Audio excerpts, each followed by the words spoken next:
السلام عليكم ورحمة الله تعالى وبركاته. أنا سلامي لما نقيرت سترنتهين halkaad igala socota waa jiralka ladan cabdo dhegeysto. waxaan rajeynayaa inaad jiralka subscribe like share doonto insha allah. waxaan rajeynayaa dhammaantiin inaad caafimaad qabtaan sana aniga waa caafimaad qabaa alxamdulilah. soo dhawaada walaalahayga kan xanuunsan allah caafiyo, midka caafimaadka qaba allah u zaa'idiyo, kanan awlaad haysan awlaad baari allah siiyo, midka awlaadka haystan awlaadiisa allah u barakeeyo, kanan guurka haysan guur xalaal allah siiyo, midka guurka haystan guurkiisa allah u barakeeyo. waalidiinteena abka ab meeshaan ka farcanay allah subxaanahu watacaala ha u dambi dhaafo dhammaantood oo jannatul firdaws allah ha geeyo insha allah. walaalaheenni falastiin dhib ayaa haysto, ilaahay subxaanahu watacaala ha ka kor qaado. weliba hadda xabadii waxaa loogu diray gaajo, ilaahay subxaanahu watacaala culeyska ha ka kor qaado, culeyska ha ka kor qaado ilaahay subxaanahu watacaala. u duceeya walaalihiina insha allah. muslimiinta dhammaan waa walaalo, waxaan rajeynayaa inaad u ducin doontaan insha allah. waxaan rabaa inaan idinla wadaago maxaadiro qiimaheeda wadato. kusoo dhawaada, ha noqon baqiil, la wadaag walaalaha kale insha allah. hal iyo laba haddii aad gaarsiiso waxay la mid tahay adigoo ajirka ayaad la qaybsanaysaa insha allah. kusoo dhawaada, kuna salli xabiibkaaga maxamed sala allahu calayhi wasalam. maalintaada adigoo ku sallig nabi maxamed sala allahu calayhi wasalam iyaysan kaa dhammaan, adigoon istiqfaarsan iyaysan kaa dhammaan. allah subxaanahu watacaala anu wada noqono dhammaanteena. sallu cala alxabiib, allahuma salli wasalim calaa nabiyina maxamed. kusoo dhawaada muxaadaradeeni siina faafiyo insha allah. waxaan idinka tegay tani kulanta dambe, wabilaahi towfiiq, wasalaamu calaykum waraxmatullah. muxaadarada ayaan idin soo fasixi doonaa insha allah. waqti aan fogeyn baa nin sheekh iga warramay. 3 nin iyagoo abaa gardarro lagu qabtay, dabeetana xabsiyada adag xabsi ka mida lagu xidhay. wuxuu yidhi qur-aan baanu akhrinay tiro badan. marka nin ka mida nimankiibaa wuxuu yihi waryaani qur-aanka haddaan akhrino waan bixi karaynaa jeelkaasi, may raacaysaa? waan yaro shakiyey buu yidhi, waxaan idhi adigu bal tijaabi. qur-aan badan intuu akhriyo buu iska baxay buu yidhi, albaabkaa laga furay. kii labaad baa yidhi buu yidhi waar nisbe ku baxyeennana waa akhriyayna, qur-aan badan oo kale aanu akhrinay buu yidhi. dabeetana kii labaadna uu iska tegay buu yidhi, uu iska baxay. ninka ii warramaya waa ka saddexaad. marka anigu waan yaro shakiyayaa buu yidhi, kolba waxaa isleeyahay war nimankii meeshan adag kugu xidhay hadday ku qabtaan waa ku garaacayaan haddane.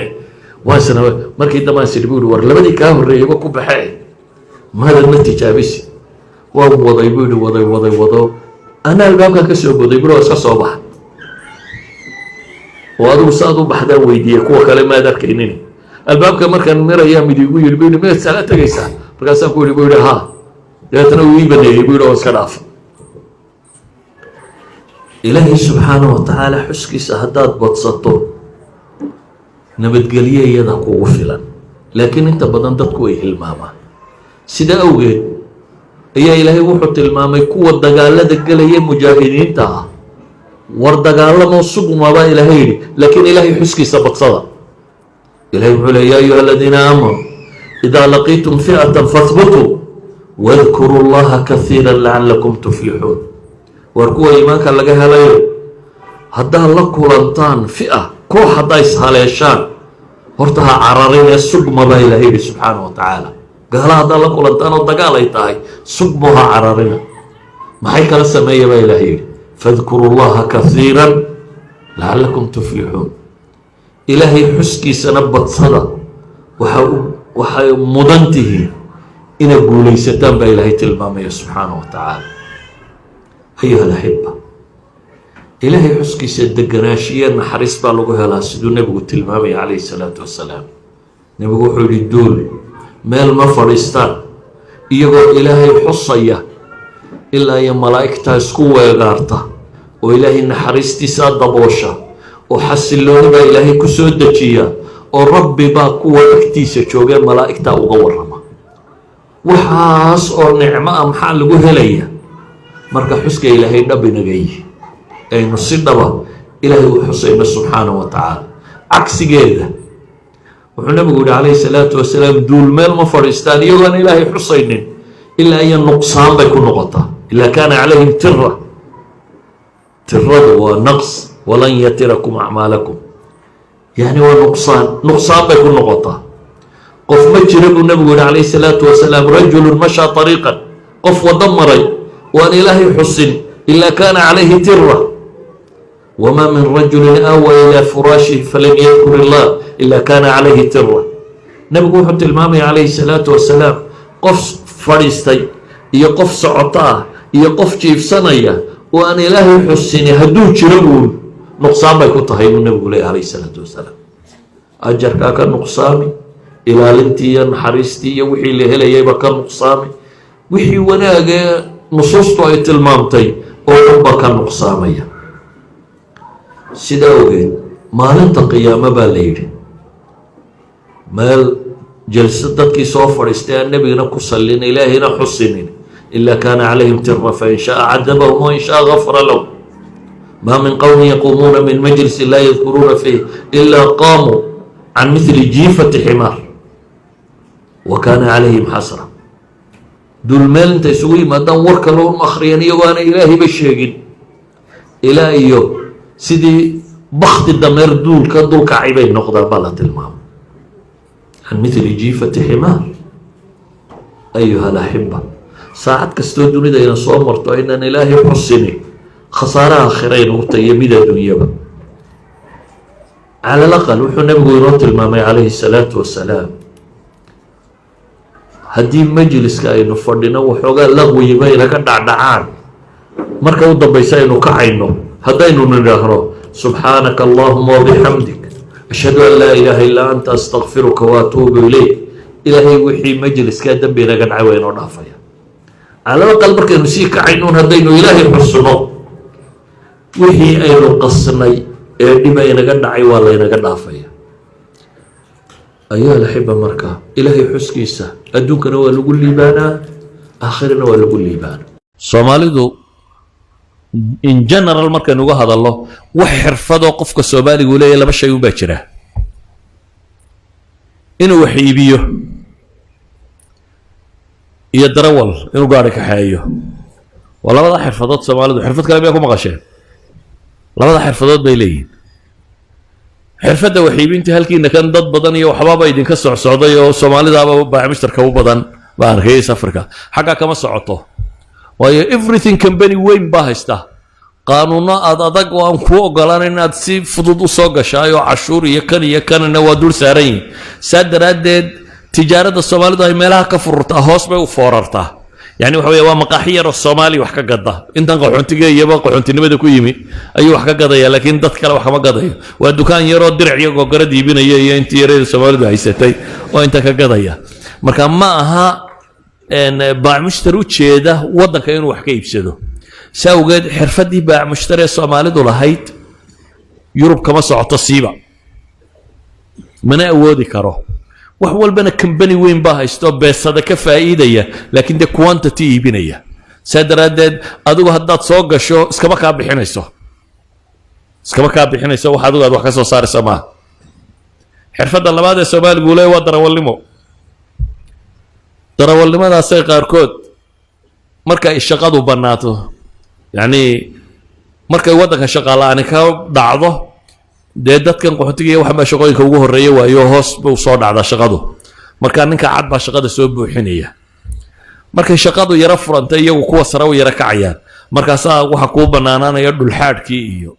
darawalkii iyo intaas banaanaanaysa hatta dhulxaadka certificate baa loo qaataa 6 bilood inaad ka baxdo tad ma fiqs ka qaadata xaadimaysid ay ku oranayaan dhabarka ku xanuuni doonaa dhowbaadna weydiinaysaa pension iyo waxa weyn certificate ka seeta system wax loo xaaraa jira hatta hadda tiraadaha dhulka masaxo ma suurtagalaha waa inaad systemkii dhulka loo masaxayo soo barataa idan waxaan uga dan leeyahay ninka Soomaaliga xirfad ma leh dadka Soomaaliyada siyaacaya qof xirfad lama jiro Soomaaliga xirfadiisa ama waa zero ama waa engineer iyo tabiib iyo grade ka sarana dekoodii wadanka jooga haysta inaad gashaa aad bay cidhiidhi u tay ama nastan suurtagal maaha weliba haddaad xaggan kala tagtay shahaadada muctaraf maaha marka horeba adiga waxa lagu reebayaa aqoonsiga waraaqahan aad seetiyo waxba kama jirayaan waa kii wadanka ku bartay iyaga la soo qaatay shahaadadoodii sita waa kaaka haddana weli albaabadu ay ka xidhan yihiin wasta u baahan iyo cid meel marisa iyo shaqadu inay xoog u furantiyo waxa waa ilaa injineeradoo dhammi waxa laga yaabaa inayna taxi driverska ka mid yihiin waa injineer waxaan soo qaatay laakiin markuu shaqo kale waayey waa taxi driver waa bus driver waa lorry driver waa ka saawgeed waxa weeyaan faqriga ka bixi maysid soomaalida xaggaa joogtaa marka waa foqoro dabaqada ugu hooseysa bulshada ay la nool yihiin maal ahaan bay ka yihiin intaasoo dhibaa waxa u raacda qurunka ay halkan kala tageen soomaalida oo qabiilkii iyo isqabsigii iyo reer hebel ma arki karadii iyo wixiina hoostay ku sitaan sawgeed waxaa laga yaabaa wax kastoo isugu yimaadaan inay isku qabsadaan inay masaajidda isku qabsadaan inay jaaliyaadka isku qabsadaan in la yidhaha ma reer hebel unbaana maamulaya meeshaa ka baxaante reer hebelka la soo gale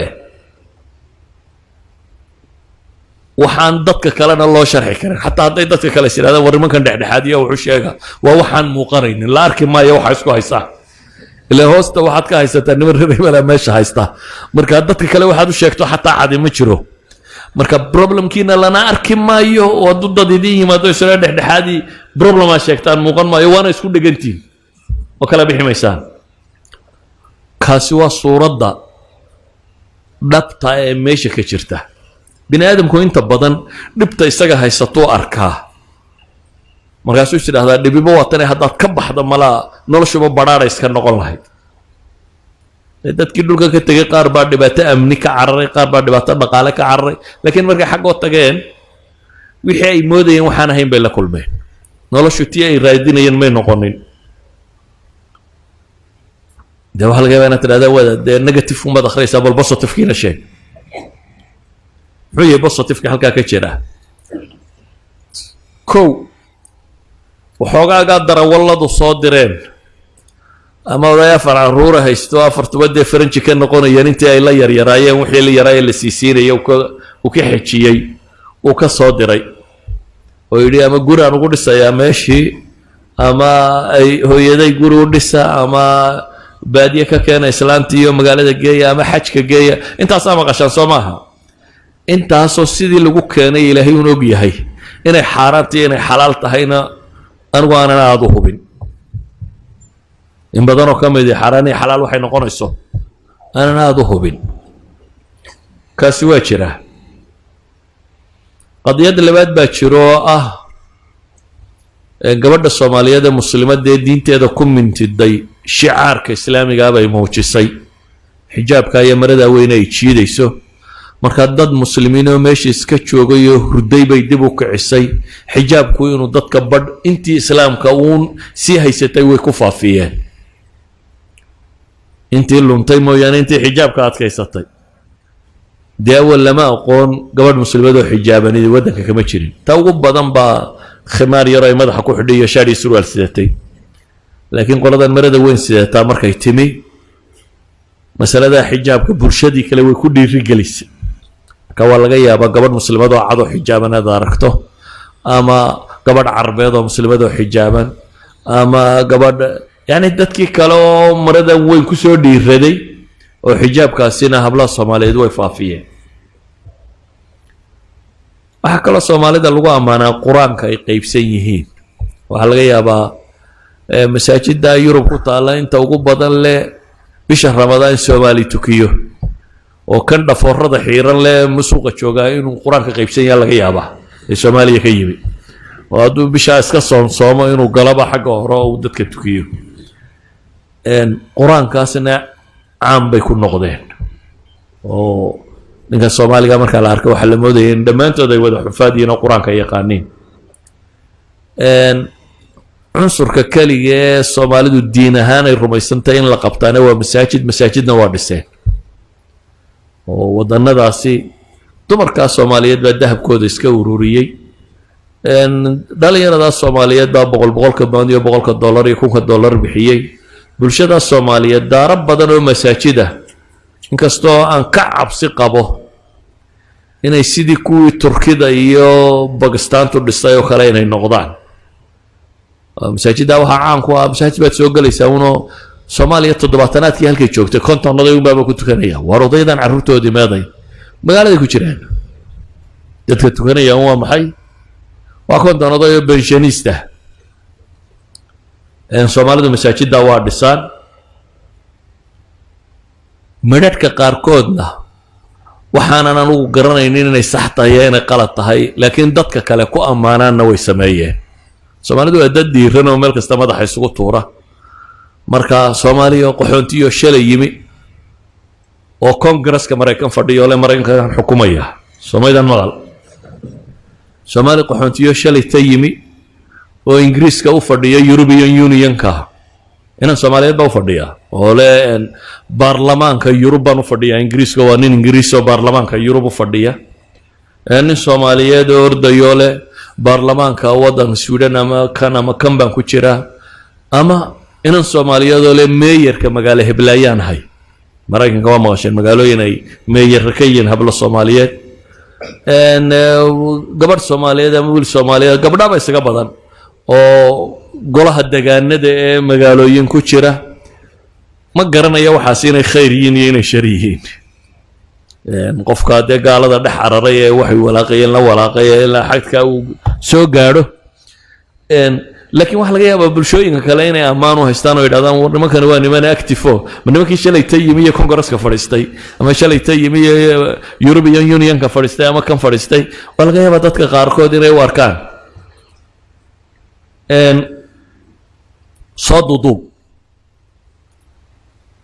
beersantkaynaga lumay iyo beersantkaynu haynaa ee waxqabadka mid adduunya mid aakhiraba isku daro kee badan? anigu waxaan ku wadaa inta sii libdhaysaa inay ka badan tahay inta joogta. inta sii libdhaysa inay ka badan tahay inta jooga. waxaa laga yaabaa inaa aragteen 2-3 qof oo Yurub inta ka soo noqdeen meelahan shaqooyin ka furtay oo la yidhaahdo hebelle Sweden buu ka yimi, hebelle Ingiriis buu ka yimi, hebelle Ingiriis ka yimi. dee waa 1001 kunkii qof baa qof haysaan. oo miyaan wadanadan aanay joogin kunkii qofba qof haystaa? miyaanu joogin? kunkii qofba 10 wax haystaa jooga wadanada tan. soomaaliya gudaheeday joogaan. soomaaliya jooga haddii la eego dadka inta wax haysatay inta wax haysan kunkiiba way ka badan yihiin. qof iyo 2 iyo 3 iyo 4 ba way ka badan yihiin. laakiin dadka halkan jooga markaad aragto mid baasaboor maraykanka la yimi halkan kambani yar ka furtay, ama mid Sweden ka yimi halkan kambani yar ka furtay, ama mid Norway ka yimi. war 42 kun baa Norway joogay, laba aragtana intii kale maada 40kii kale xagga ku maqantay.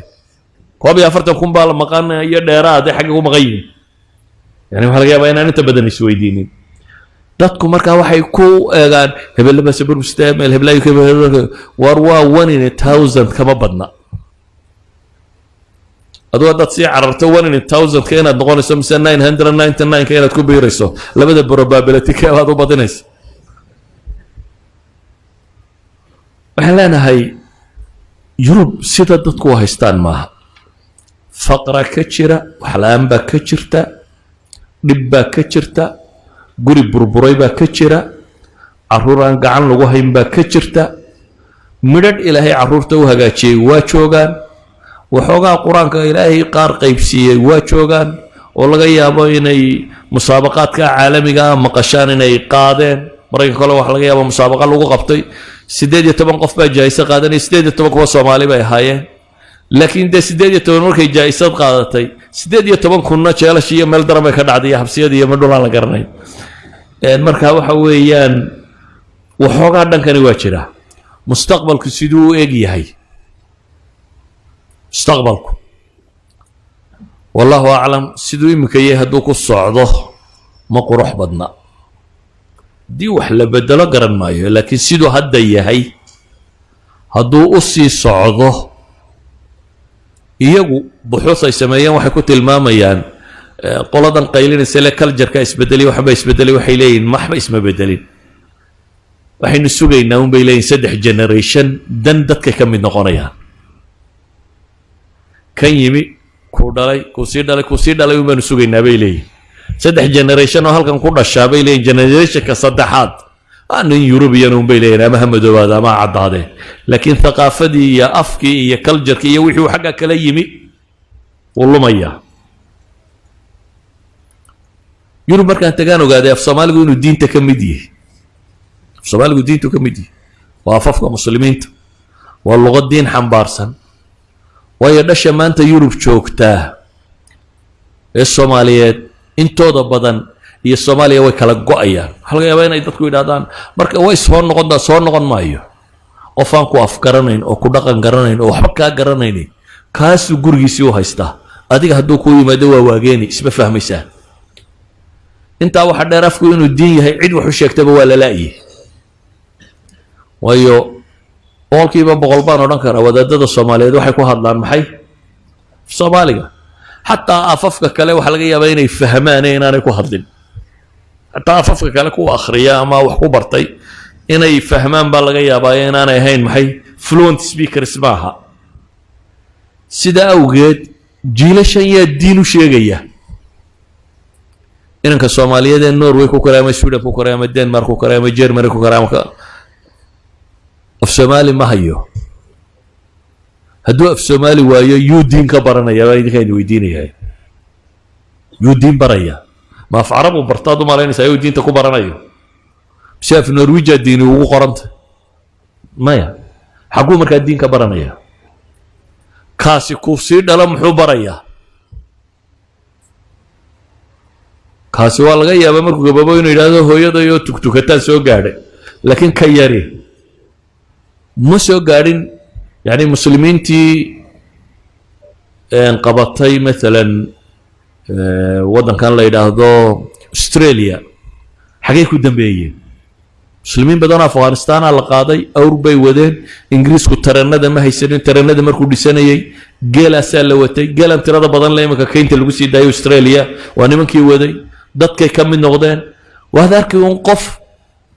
family namekiisa saddexaad family namekiisa dambe uu magac muslim yahay laakiin isagoo aan muslim ahayn iyo wuxuu dhowtoona soomaalidii south africa la geeyey xaggay ku dambeeyeen soomaalidan kenya meelahan waxa laga yaabaa inay kusii dhawaayeen weli waddankii oo ay qoladan east africa inay waddankan si uun xidhiidh ula lahaayeen soomaalidii south africa la geeyey 500 oo nin buu ingiriisku geeyey waxba lagama hayo hal ninaa la sheegaa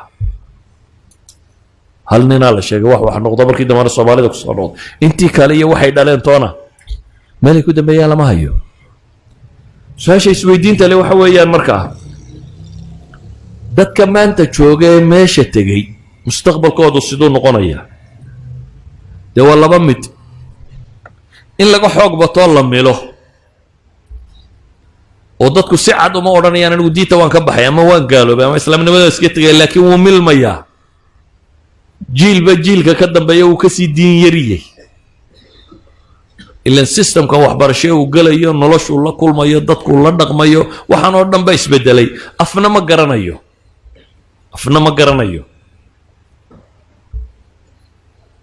dee inay sidaa u dhacdo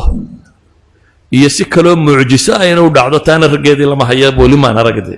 sida kale mucjisadii waa maxay waa inaynu jiilu saxaabo oo kala noqono dee dadka bedelayo intay meesha tageen caddaankan iyo waxa kan islaaminayo islaamka faafinaya oo juyuushin min adducaat inay yihiin oo iyagu wax ta'hiirinaya oo wadama bedelaya dee hore way taariikhda uga dhacday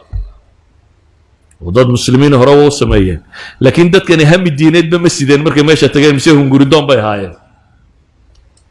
ma yihiin baad u malaynaysaa dad bulshadaasi bedeli karaa ma yihiin aljundi almajhuul lilislaam dadka islaaminaya ficlan waxoogaa yaryar oo gaaladaa ahaan jiray waa soo islaameen laakiin inta inaga baxda iyo inta islaamta kee badan inta tagtaa badan inta iyagu inaga qaadaan iyo intaynu ka soo qabanno labada kee badan weli waxaad moodaa inuu badan yahay inta xaggooda u soo soconaysa muhaajiriintii hore muslimiinta ee wadanadaa tegay nawcun maa waa milmeen inkastoo aad hadda moodo fufkan dambe islaamigii inuu dib u soo yaro gaadhay oo waxoogaa dadkaa hore waxay u badnaayeen dad shaqaale ah caamiliin oo aan aqoon lahayn laakiin wadannada qaarkood waxaa tegay dad muslim oo aqoon-yahana maalan maraykanka oo kale waa laga yaabaa dad badan oo muslimiin oo jaamacadaha professorka ah ama waxa ka aqoon-yahan inay tageen halkii kuwii hore ay ahaayeen dad iska ummiyiin oo aan aqoon lahayn وجرى إسبدل عصبة الدنيا كجرى أدو يهي إسبدل كتكنولوجيا وحدير كان تكنولوجيا إنترنت يا تليفون يد يورد يا وحن أخصاب بدن له باقي هري ما تشرين إنك حاجة كيما دا مسلم مركب بوسو راعي شري صدح بلاد بوشيتك كوسو شري بالأفراد ودك سو قاعد شري هدي باوي ماضو دي كلنا بس أنا نقول شرين لكن إمك اتصال كوا بدن يهي تي في يدن انترناشونال كوا ترى بدن يهين أنا ففك الدنيا ده لقاها هدلاي باهية وترى بدن يهين وحاسي وحما بدلي كران أمر رادين ميالان كران حديد كان ترى ده بدل الله سمعني الراد ميالان كرا ومن دهنا هجرة دي هره هجرات كانوا وحي كجا قد سنانيان وحيابها يرير النوع عسيت شرا إلهي لقما قصته سبحانه وتعالى تدبدان الددالية وكل حجران والإسلية وحبدلا لكن إلا هذا الترند حقه الصعودة إلى ما قروح بدنا إن دتك ندل كن شوغنا يا مسلم كان كوما طليين إن حاجة قبطان واي واد سواي ملا دوغو الرئيسات شوكتاي بلشا دوغو هوسي سبب تجي Soomaaliya soo bulshooyinka qaar lama xaqiro ama lama maago miyay kaa caqli yar yihiin miyay kaa gedisan yihiin waa bulshadunbaa dhaqan ka dhigatay inay maagto soo maaha waxaad u tegay bulsho dhaqan ka dhigatay inay adiga ku maagto bulsho dhaqan ka dhigatay inay adiga ku maagto idan mahma adigu aad inay reer hebel isu haysato saa isu taagayso bulshada agteeda waxaa tahay qof xaqiira وهلك وقدام بيستاجن حتى مسلم كهدي لك كاتوريجريو ده مسلم كمدو مسلم كعربيد وكسي دمبيا صمها ده مقايستو ده ما كان كوي أقوله مركا أدقو مسلم بات هاي مدو بات هاي قحونتات هاي فقير بات هاي أفرتاس متقرا لغو نعكرا أدقو أفرتي كلان سط هدي تيرانو وح منبوذ كأيورو بنحديده وأفرتن شيء أفرت بعد قوات كولانسات مركها الرجينين إن تقف ماموس لا أما مقع لا أما كان نغط إن جنرال waxaan leeyahay meeshaasi meel qurux badan oo dadku ay tagaan maaha hadda kama warramin nusuustii quraan iyo xadiis iyo ma banaanta iyo ma banaana toona idin kama warramin baabkaasina waxa laga yaabaa in badan culimada ka maqasheen taa kama warramin ee waxaan ka warramayaaba aragtidiinana xooladoonka iyo tacabirka waar waxoogaa baan soo xoogsanaya adaan ka warramaya inay tahay meel waxoogaa laga soo xoogsan kara iyo inaanay ahayn beersantka waxelay markaa waa beersantka aadka u yar weliba beersankaasina waxoogaa yara uu helo la soo carro meelahan baa ilaahay ugu faafiyey markuu hore uu halka imanayay wax may ahayn 30,000 40,000 buu la ordayay markuu halka yimi laakiin meelahan intuu ku wadwaday baa laga yaabaa inay waxoogaa u dhasho wax ka noqotay laakiin xaggaa waxba ku noqon mayso xaggaa waxba ku noqon mayso marka waa mid uuna 40kii uu 10 sanadood ururinayay guri geliyey iyo mid 40kii uu ururinayay sidii warbal East Africa iyo meelaha la warwareegiyo Dubai iyo meelaha la tago wax ku rogrog laakiin kana 10 sanadood buu intaas soo ururinayay oo laga yaabaa inuu double shift shaqeynayay inta ugu badan le midharka waxoogaa la soo cararay waa nimaan nasanin habeen iyo maalin lagu xamaalayay 8 saacadood xagara intuu galo 2 saacadood seexdo 8 kale meel kala galo 2 saacadood seexdo 8 waa mid saa loogu xamaalay waxaan xasuustaa rag qaar yidhi 24 saacadood oo shaqo baan u galay oo waqtigu waa 24 baa la yidhi goormaad wax cuntaa kontaraagyadu saxiixa 24 saacadood maydhis baan galaa halkaasaan soo fiiqaa 8 saacadood bay igu siiyeen laakiin waan isxijiyaa 5 baan ku dhameeyaa kaa kalaan galaa 8 bay igu siiyeen 5 labadii saddexaad uu ka soo xaday labada meelood ayuu kontract kale ku saxeexay deetana 15 saacadood oo 24 loogu qiimeeyo galaa ama 20 saacadood 24 waska waali uun 3 sanadood markuu waalida ku jiray buu halkan yimo uu yidhi waxoogaa baan la soo degay xagee maxaa shaqo bannaan laga baax mushtaray kara marka waxaan idin leeyahay war meeshan lacag faraha taaltaalo la soo qaadaana ma jirto dhibaado badanina waa ka jirtaa dhibaado tiro badanina waa ka jirtaa bulsho kaa xoog badan oo kaa lacag badan oo systemkeedu dhisan yahay na ma wada waajihi kartid adigoo aan mabaadi iyo diimo iyo waxaad faafinayso oo aad ku dhegantay aanay jirin weliba dee rag waaweynoo ducaada garta iyo dumar iyo caruur iyo dad maato ah meel ay midho ka keenayaan ma aha waa meel soomaalidu joogtaa aanay qurux badnayn haddana ay caamba ku noqdeen meelaha qaarkood ijraamka maxaad u malaynaysaa hal magaalo soomaalida joogta hadday 60 iyadu iska dishay oo dhalinyaro Soomaaliyeed 60 nin oo dhalinyaro hal magaalo lagu aas 60 kaas inta ugu badan iyaga istilay cidna uma sheegin waa gangis kala noocay ku jiraan oo daroogiyo baliyo baaska baa mushtareeya gangan baa xabad laga dilaayana waxba dawladdu ma ishtookana waxba kale yana mid kale dilayaan kuwana mid bay ugu qalaf siinayaan kuwana mid kale ugu qalaf siinayaan waqti yar bay 60 Soomaaliyeed xabaashi ku rideen waa hal magaalo oo Western kamida marka dadka inay u ducaysaan waliba astaamahan arkaya waxa kamida midadkii dhifta dareemay ama wax fahmay culimada wax sheegi lahaana dib bay soo yaaceen waxay rabaan intay carruurtooda ka haystaan iskaga yimaadaan oo ay meelaha yimaadaan waraabaha iyaba loo kala imanaya maxay iyo xaamada loo kala imanaya